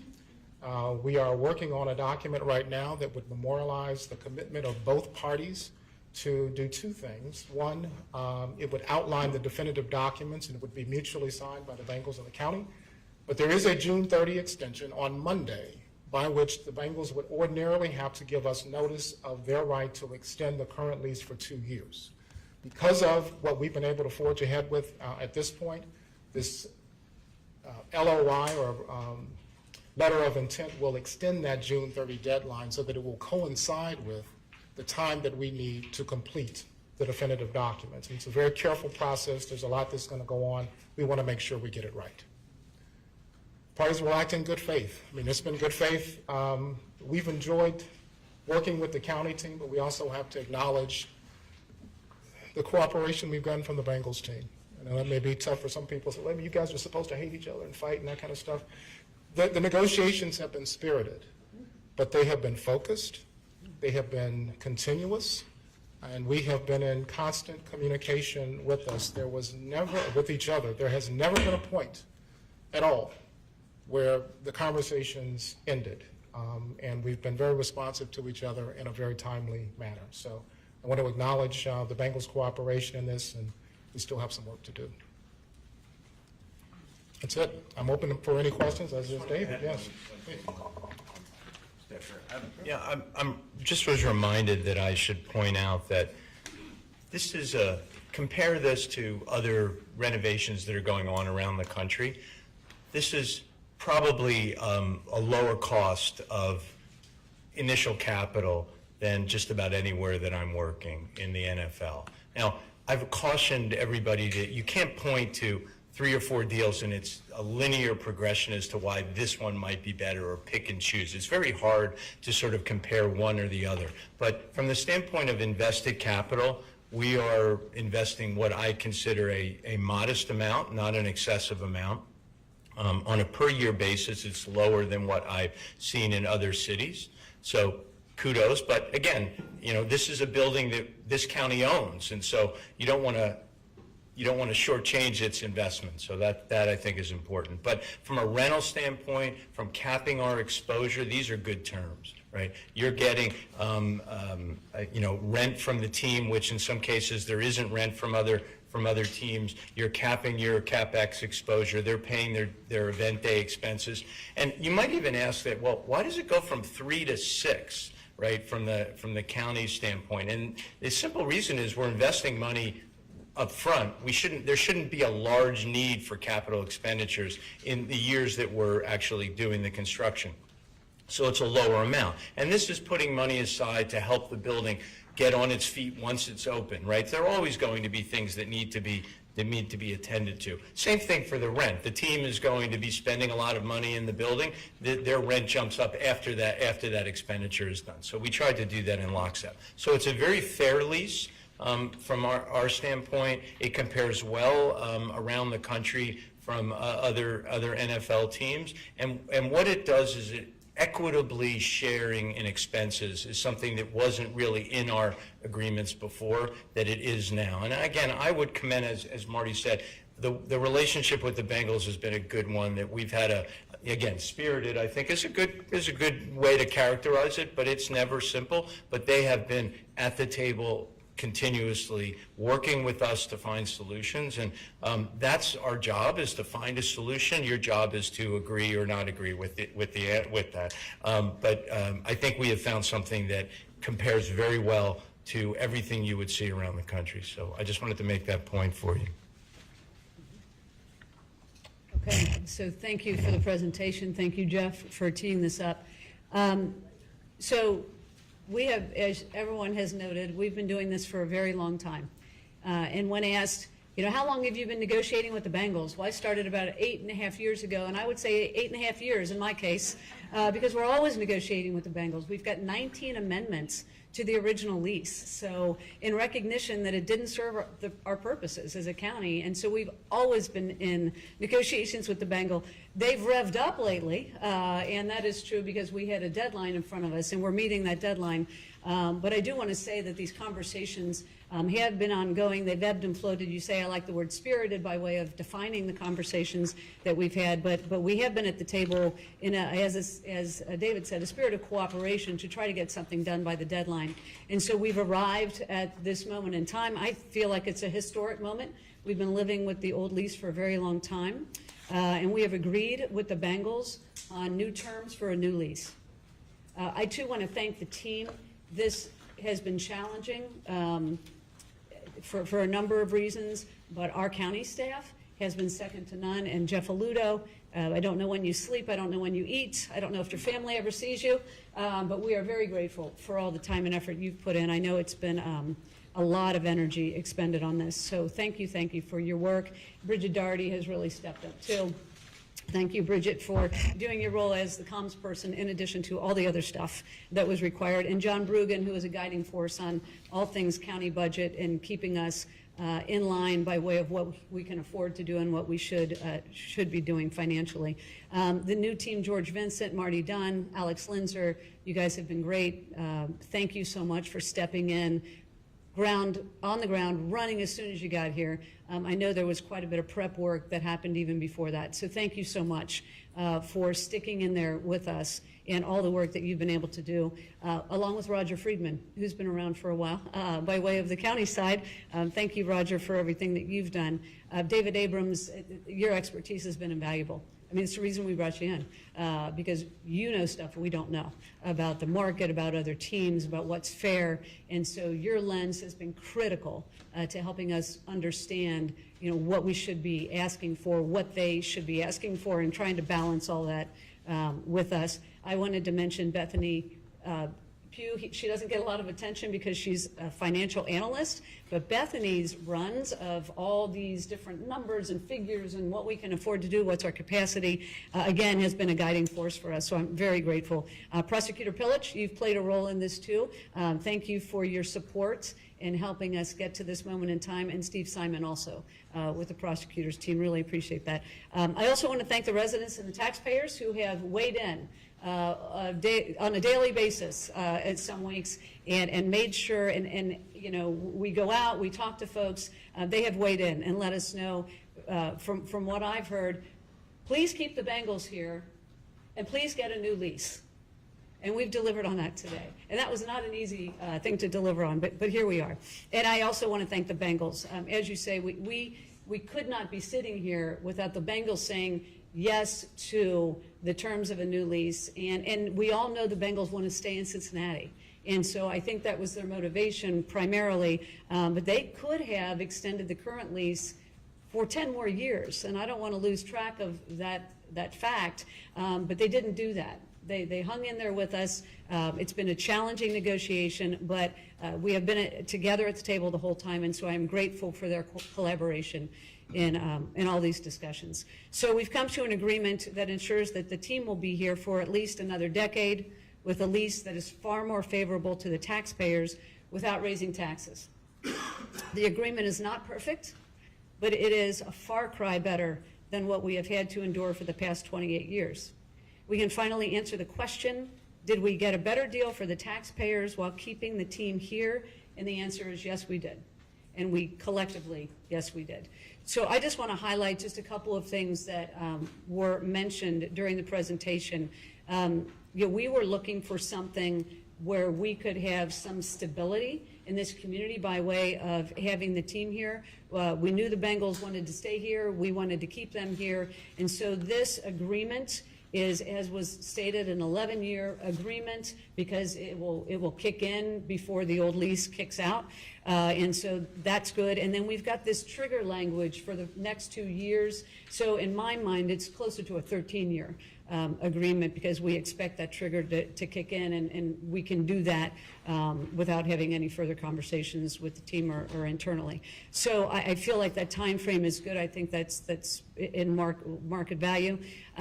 We have the county has committed to $350 million, and it's capped.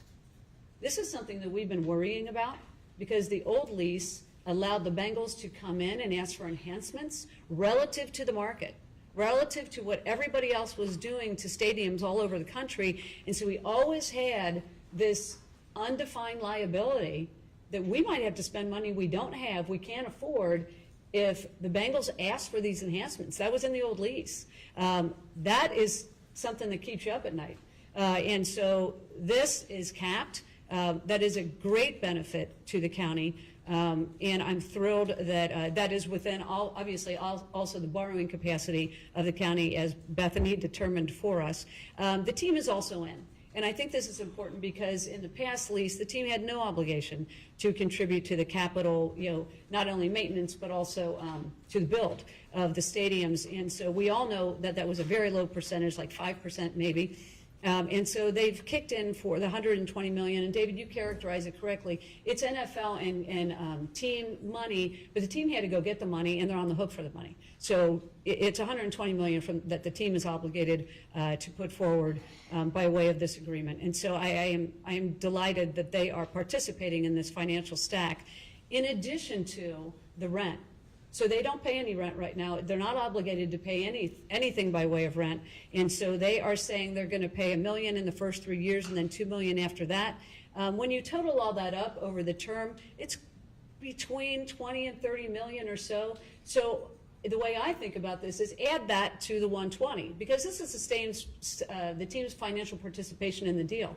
And so you have to take the 120 and add the rent that we've never seen before, and add that to the total that the team is going to contribute. So I'm up to 150 million. So it's a substantial investment from the team, and I'm glad that we could negotiate those terms.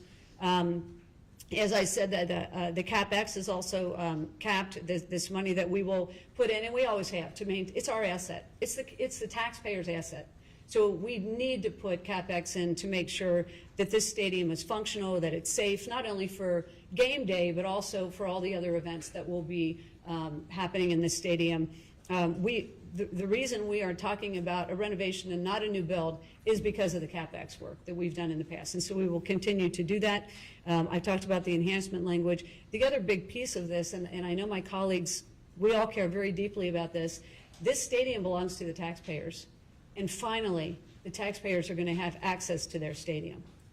We're going to get a group in here, and we are in charge now. We've not been in charge over the past 30 years, but we are now going to be in charge of scheduling what happens in the stadium.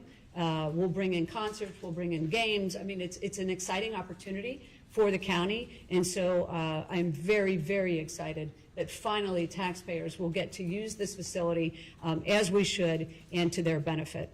Another thing that was mentioned was the urban design review, and I don't want to gloss over this piece. Right now, under the current lease, the Bengals have had certain authority to control what does and does not happen on the banks. height restrictions, density restrictions for properties that are nearby their stadium, or rather our stadium, but the one they use, those are gone in the new agreement. And so remember, we've got 4 lots left. Those 4 lots are very close to the Bengals Stadium. And so we have taken away their ability to restrict that development. And so that is good for the taxpayers. It'll open up the urban design review process. The Bengals have a seat at that table, so that it's not like they've been left out, but rather we will be having a better line of determination from the county as to how that moves forward. And then lastly, we just want to talk about the community benefits agreement. And we haven't gone into a lot of detail there. There's still some things to be worked out. But I am very excited that we will have a benefits agreement, community benefits agreement with the Bengals.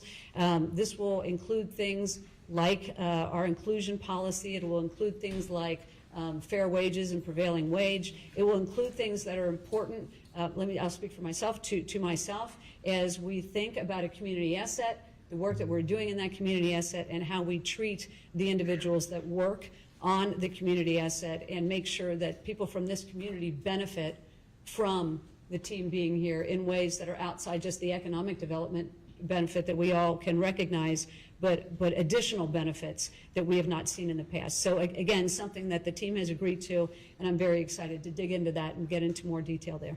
So thank you all again for getting us to this moment in time. It is historic. We've been talking about this lease for a very long time, and thank you all for being part of the solution to the conundrum we had, which is getting this done on time in partnership with the Bengals. So thank you. Commissioner Summer Dumas. What else is it to say? Oh, I'm sorry. Well, you know, I always have to put my spin on it. So you've given all the thank yous, and it's ditto for me. I think one of our most important moves was when we hired David. That was a great recommendation, and I have just so excited about how you've led your team. And of course, when we got this new legal team in, I'm just, I guess the word is flabbergasted, how hard you guys have been working. So I won't start individually naming people, because I know I'll leave like Roger out and all that, so I don't want to do that. But what I'd like to do is to look at today. It is certainly historical. And I really want to give a historical and a personal perspective on my role as we went through the negotiation process. Of course, when you negotiate, you have to go in with a clear vision and expectations. The door was open to this process, and the lines of communication began. And there are a few things for me as a commissioner that were a deal breaker, and most of them have been talked about. I'm sure they'll be discussed again. But one thing I knew was that the current agreement would be a thing of the past. I knew I wanted a new lease, and that's what we'll be getting. One thing that I wanted to ensure was that my people, approximately 836,000 residents, which includes Democrats, Republicans, Independent, Green Party, those that don't vote, those that never go to the games, I wanted to represent and advocate for all of them during this process, and I feel like I've done that. One thing that I advocated for was no new taxes, and I've done that.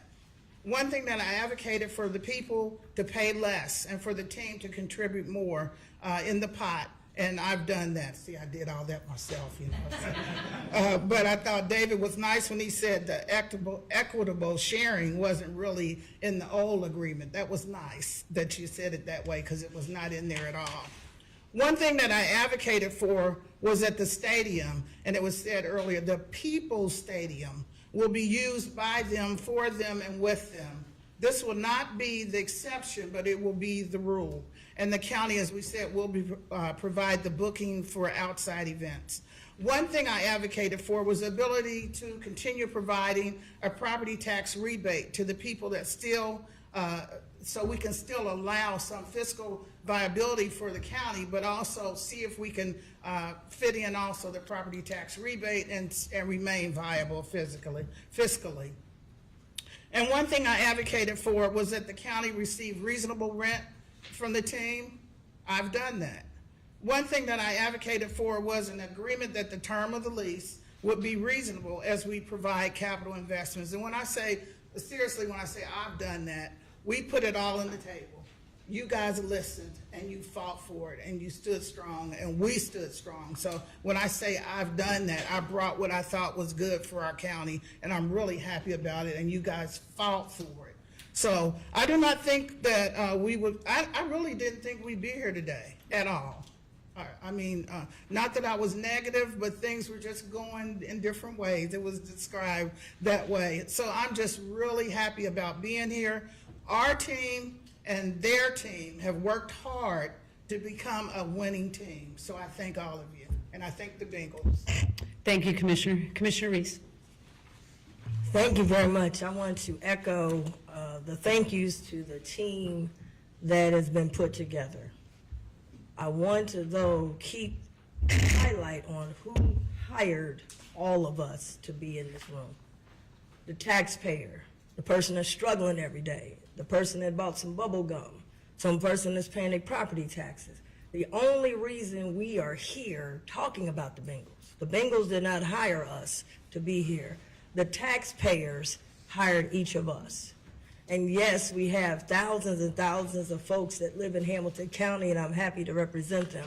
But I have to acknowledge the 218,000 plus that went to the polls and said, yes, I want Reese to represent me. And I don't take that lightly. My first election, they had to risk their life because we had COVID. And they went out in the COVID to vote for me, and I take that very, very seriously. I do want to thank our prosecutor who came in and allowed us to come with a new team. I wish the team was here at the beginning of this process. And I know that took a lot of guts. Now, with that, I want to give a caveat. This is not personal. Somebody said it was business. But it's also the business of the people that I'm supposed to be representing. The Bengals have their lawyers, and they have to represent their client at all costs. They don't care about anything of our clients. They care about their clients. And I have to represent the taxpayers. I'm a Bengal fan, but I got to take the fan off. I can buy a ticket and go to the game. I can tailgate. That's different. We're talking about the people's money, their future in this county. So the deal is between the Bengals ownership and the taxpayers. And sometimes we kind of make Hamilton County appear to be kind of a business or an entity of its own.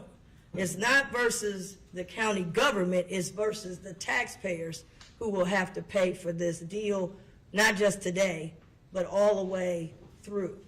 In 1997, I was not even in politics at all. And I done been to the city, the state, and now the county. That's how long ago this was. But they put together an agreement that no matter who sits up here, no matter who the administrator is, no matter who the county commissioners are, no matter who the prosecutors are, that they put an ironclad deal that we must abide by. I got here and was handcuffed to a deal that was done before I even thought about being in politics. So what we're doing now is our first crack at what happened in 1997 and what we can do today. So with that, I have to be honest about some stuff. Number one, this is not a lease.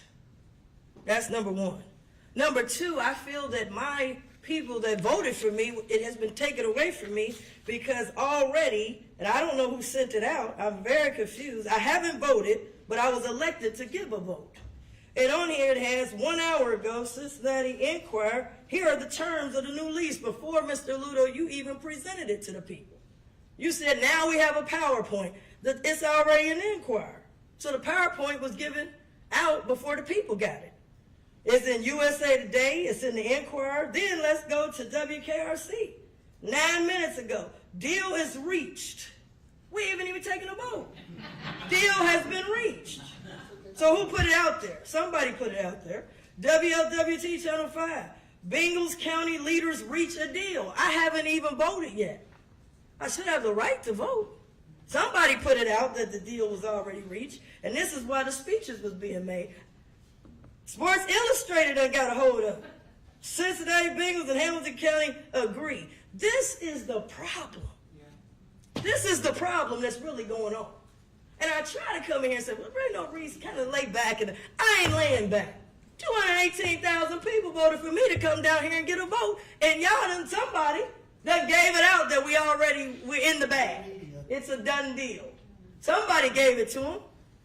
Somebody handed it to them. How did they get the lease an hour ago? Somebody handed it to them. While we sitting here looking at it. This ain't the first time. What I'm here today to talk about, and I'm just as angry as the taxpayers are. What I'm here to talk about is, number one, I will not be no rubber stamp.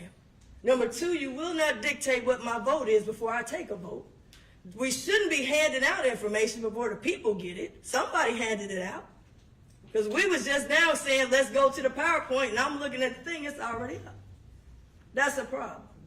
The problem we have now is the process that was done in 1997.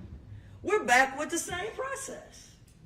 Voters were told if you go to the polls and vote for these two stadiums, you will get 30%. It may not have passed if the 30% wasn't in there. They lied to the taxpayers. They gave them a concept. That's what we're doing today. They gave them a concept.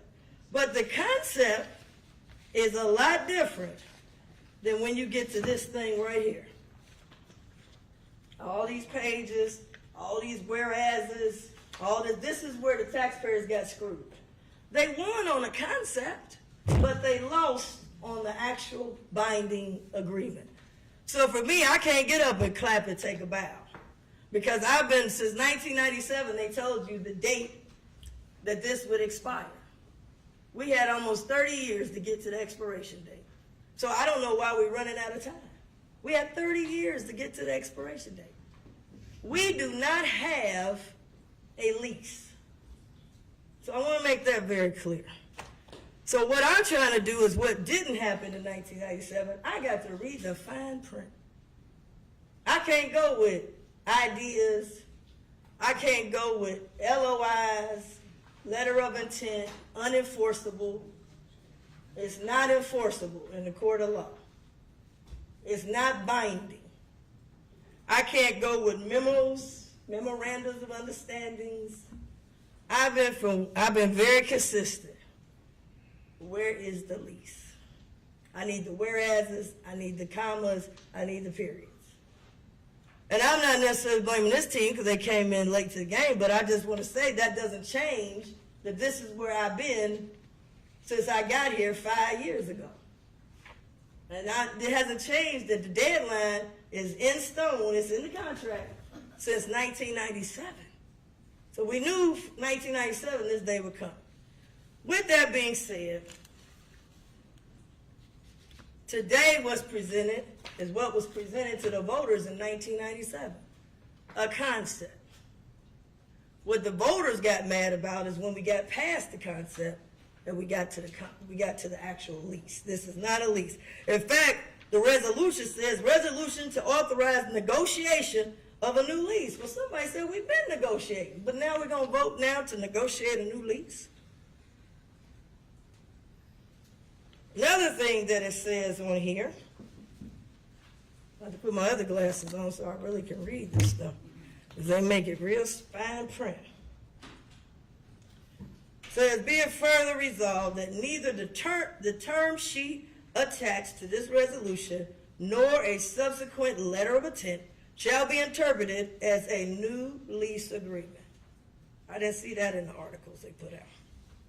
Between the board, and neither the board or the team will have any rights or obligations under a new lease agreement until the final lease is done. Now on here it says after this we'll start talking about a lease. It does not have a deadline. We're extending a deadline into perpetuity, because there's no date on it, to get the lease. And I'll be honest with you, I've had people come to me and say, listen, you guys have been on this lease.